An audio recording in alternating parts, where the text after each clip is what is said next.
let's take a look at the 3 new listings of online businesses for sale that Empire Flippers has this week. It is Wednesday, January 7th, 2026. They've got 3 of them in this email here. I have not scrolled down and taken a look at them any further than what we can see on my screen right here. So I'm going to go through these listings, pick out some of the key details for each of the listings, and share some of my own experience-based insight.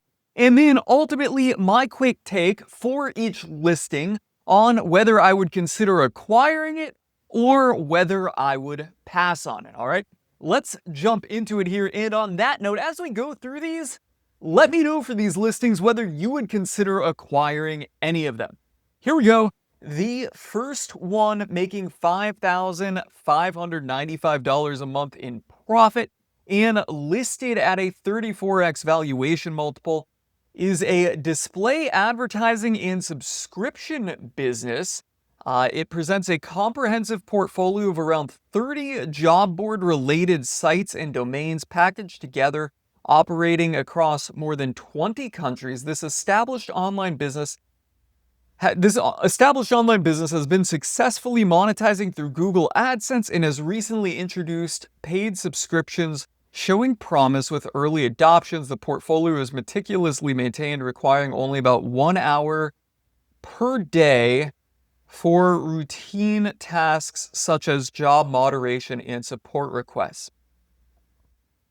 This one is actually really interesting. I like the job board concept. I like the niche job board concept. I've heard of a lot of people recently making a lot of money with niche job boards. And actually, personally speaking, I launched a niche job board just a few months ago that ties in with a professional education business I have. So this one is really interesting to me. The only thing I don't like here is that there are 30 of them. My gosh, I think that there is enough room in so many niches to be doing this much profitability in just one. So I don't like that there's so many. I'd be very curious to find out if they are all integrated together, right? Like if they're all running off of the same back end. Number one, that would make maintaining them very simple. They say only 1 hour per day.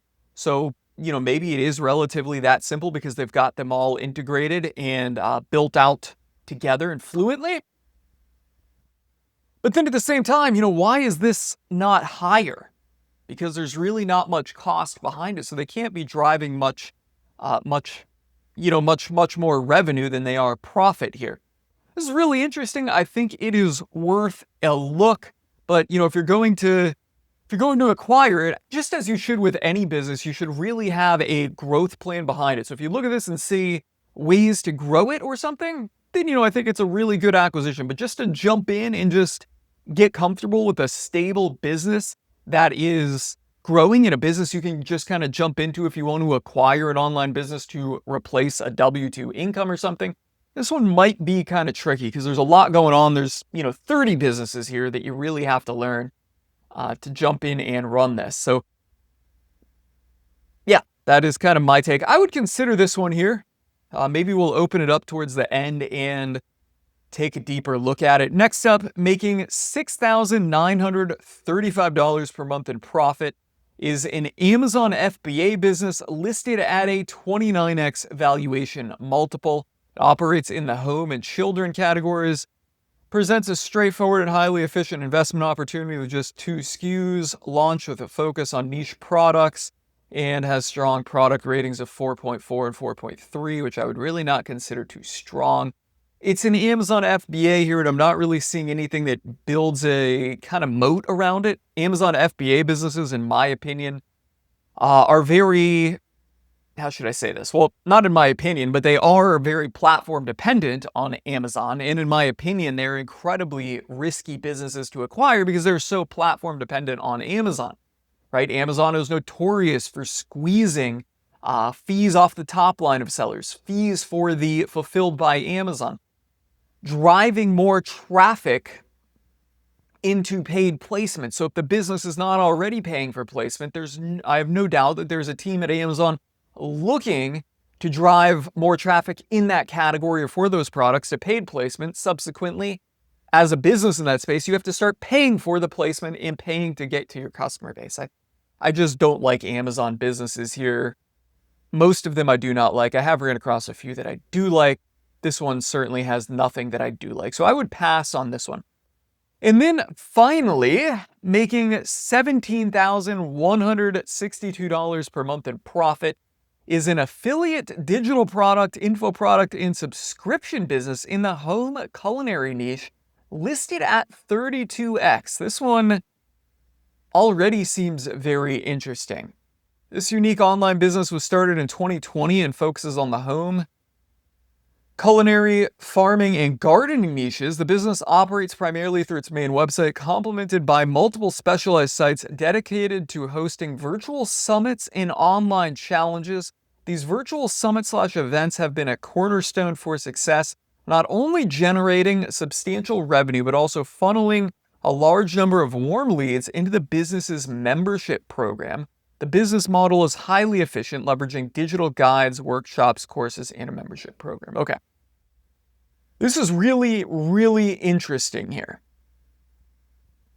They've got a digital product, an info product, basically most likely courses, and these summits and online challenges. They've got subscription revenue. So fundamentally, I don't think this business really has any cost of goods behind it like a physical product e-commerce would, which is something I like, and that's characteristic of a digital product business. I'm curious, what kind of affiliate programs they would be promoting, because I see affiliate as the first thing they list when they're describing the business. So maybe a substantial, or not maybe, but I would assume a substantial portion of the revenue is coming from affiliates. And I think ultimately here, the real tell is how high quality is the content that this business produces in their digital products and info products and their summits, right? This could be a very good business if they have produced genuinely high quality content, and this is a big and, the seller is not in all of the content. In other words, the whole business is not persona dependent on the seller. You see that a lot with content businesses and info product businesses. The seller himself or herself has been in all the content, is the face of all the summits, is the face of all the branding. I actually recently just looked at one like this.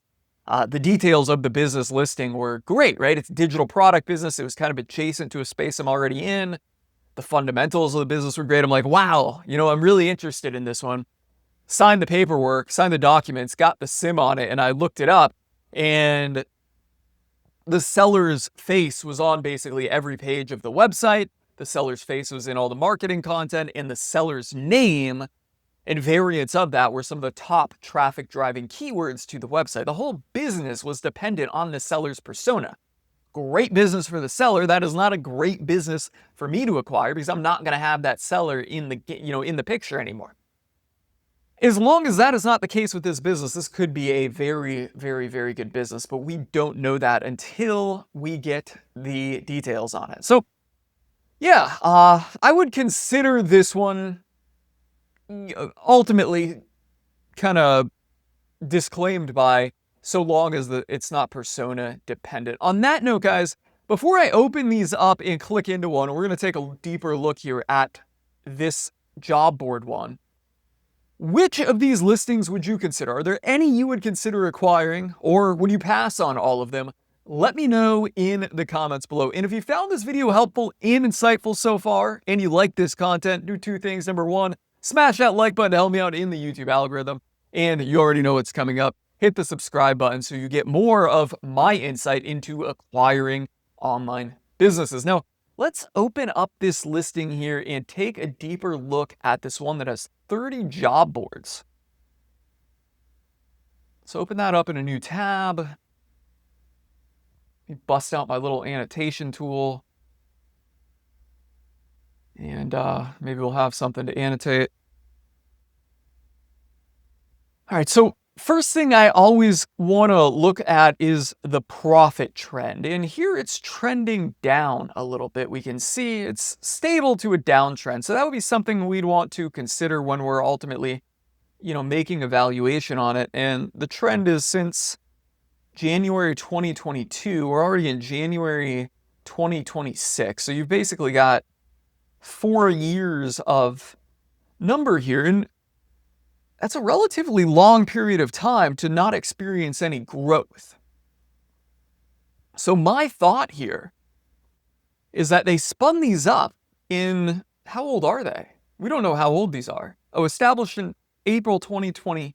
So they spun these things up, and in less than 2 years, it had kind of leveled out. So they haven't had any growth in the last 4 years, right? It's roughly a 6-year-old business at this point. All the growth happened in the first 2 years. In the last 4 years, it's stagnated. It's a little concerning to me because that means I have to jump in here and figure out how to grow it. And I think I would be naive to believe that I could really grow it much better than the seller who got it to this point. So I would certainly really want to flesh out and kind of scrutinize any growth plan that I made for this business. And ultimately, I haven't said it, and this might go without saying if you've watched any of my other videos, but you have to factor into, the ultimate valuation, what the future profitability is going to be of this business. We'll talk about that in a second. Let's just see if there's any other key details here. The traffic is driven by both paid and unpaid sources, mostly via job aggregators. The AdSense revenue is distributed across 5 different accounts and adding an extra layer of income. Here we can see the oddly lumpy earnings here. And one thing that really stands out is like the low point here is December 2022, but then you don't see an annual dip for December 2023. Or, you kind of do, but it grows a lot towards like double what it was a year ago. And then December 2024, it seems to be low, and then it kind of peaks up, and it's just really weird, right? Like, I just don't see a clear trend here year by year.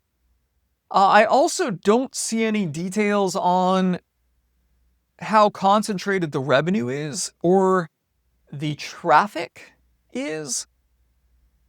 But among their 30 job sites, right? They've got 30 of them, but there's no detail into the breakdown, right? Like, is this 2 of them that generate all the profitability and 28 of them squander? I'd be very curious to know that. Now, the bull case here is that you bring in some other type of monetization. So I would really want to know, have they been capturing email addresses? Do they have email lists for these websites? Have they been sending them email? The bull case is they have been capturing email and nurturing them with email content. That would be very crucial. That's very crucial for any content-driven business. Capture the email so you can market directly to the users without, having Google or a traffic source in between, having that direct monetization. And then subsequent to that, coming up with other revenue sources, right? Could you pay for career consult, or could you sell career consulting? Could you sell resume writing? Could you sell courses in continuing professional education products, which is something I plan to do with the job board I started, as I mentioned earlier on in the beginning. That would really be it. Those 3 channels, or maybe other channels. I haven't fully thought about it and fleshed it all out, just kind of coming up with things on the fly. But how could you pull in more revenue from the user base of these jobs? So I'd certainly want to see, where are all the profitabilities coming from? Is it truly diverse across 30 of them, or is it highly concentrated? And then look at those and see, what could I do to actually add more revenue onto it? Now, let's talk about the valuation here. My approach is to assigning a valuation multiple to the business model as it is in its current state, and then multiplying that out over forecasted profitability over the next 12 months. So what we've got here is 30 job boards. They're pulling in organic traffic, it seems like. I did see something on Session Source down here. Google Jobs Apply. That's interesting. Don't really know much about that, but it's largely Google driven. Maybe not Google search, but Google Jobs Apply. Direct. Curious, I'm intrigued on why they're getting so much, but they've got a content site, got content sites with a bunch of job listings on them.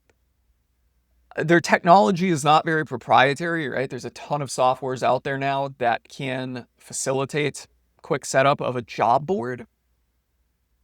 It's been around a few years, but hasn't really grown at all. So I kind of see this as basically something that should be valued like a content website, like a blog that's out there, right? And I'd be very surprised if they're pulling in their own listings, they're aggregating, and it mentions aggregators right here.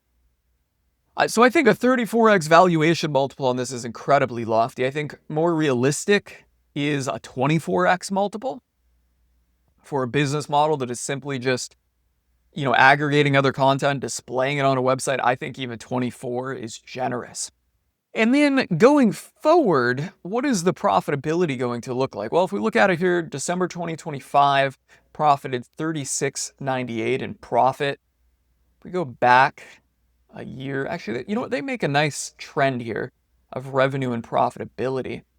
I don't know exactly what they're using for this trend line, if it's some kind of average. I don't want to find that out, but let's just roll with it here. The line is showing for profitability about $6,000 a month in profit, and average monthly profit over their whatever period they're using, 12 months maybe, 55. I don't really know how they're getting that. Oh, I know how they're getting that. Last 12 months, it's averaging $5,500, but this trend line is going, way back, more than 12 months. Anyhow, let's just roll this trend line. It's at, just say, 5,900. If we go back 12 months here to December, it's at maybe a little over 6,400. So let's just say it's declining 10%. And let's just say that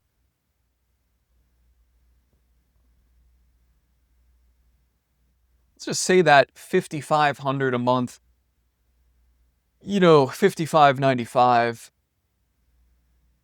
$5,595 declines 10% here, right? Over the next 12 months, you forecast it to earn, under your ownership, not considering the cost of time or virtual assistant or developer you might need to pull in, which you would need to factor into that if you're seriously going to look into this. And consider if you either, need to spend money on a VA, if it's really going to just be 1 hour a day, if you're going to need to bring in a developer. But let's just assume that, based on the forecasted income, it's going to decline 10%, and it's worth a 24x valuation multiple.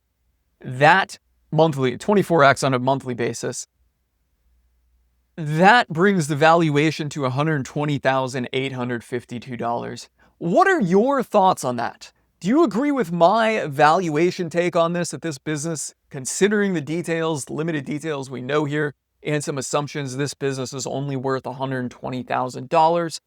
Let me know in the comments below, and let me know if you think I'm just totally wrong on that, or if you have a different take and you think that the broker's valuation on it here at $190,000 is a more realistic asking price. Let me know in the comments. Ultimately, this is made with some assumptions. We don't have the key details on the business, but from what I can tell, based on the listing details here, I think that a realistic and fair valuation for this business to trade at is close to $120,000. On that note, I am, still semi-interested in it, considering my interest in that space and my knowledge of the job board model. So, I may inquire on this one, may not. I don't know what I'm going to do. I've got a lot on my plate, a lot to do today. But on that note, guys, before I call it a wrap and sign off, let me just ask one more time. If you haven't done so already, smash that like button to help me out in the YouTube algorithm, and hit the subscribe button to get more of my insight into acquiring online businesses. I'm signing off on that note.